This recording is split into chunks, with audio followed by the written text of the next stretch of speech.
Hi, my name is Louis Schiff. I'm the chairman of the board for the Birthing of Giants Fellowship Program.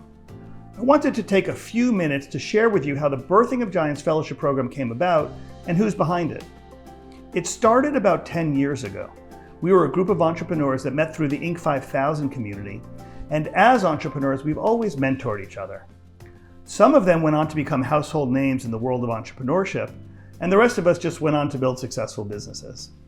I myself have sold 2 businesses to publicly traded companies. Between the whole board today, we've got about $2 billion of exits between us, and we're still operating companies today. So one day at an entrepreneurship conference, we heard a speaker talk about the connection between thriving capitalism and declining poverty.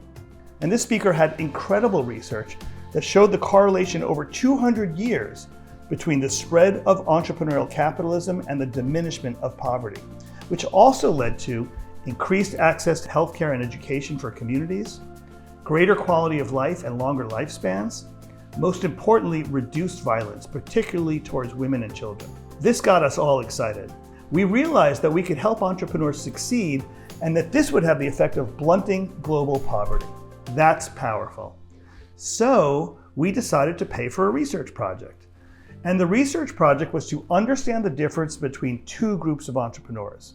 The first we called successful entrepreneurs, and the second group we called extremely successful entrepreneurs.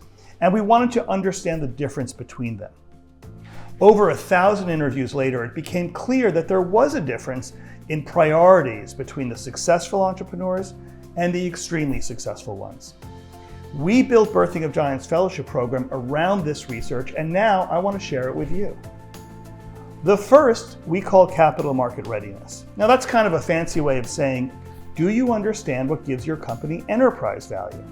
Do you understand why a buyer, an investor, a lender, a strategic partner, a corporate M&A department would find your company valuable? How well do you understand that world? The reason I say this is because a lot of entrepreneurs are so focused on cash flow, keeping the lights on, meeting payroll, they don't necessarily know the levers that really get the capital markets excited.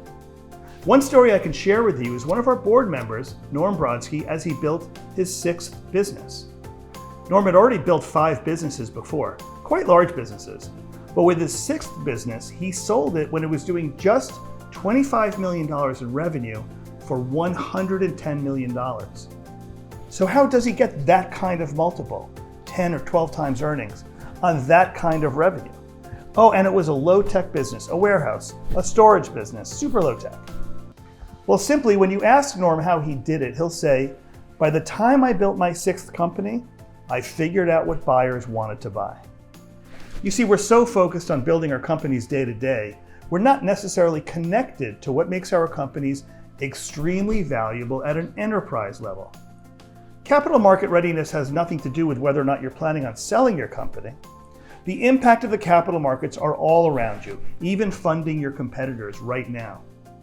The best entrepreneurs make every decision knowing how it will affect the company's capital market readiness.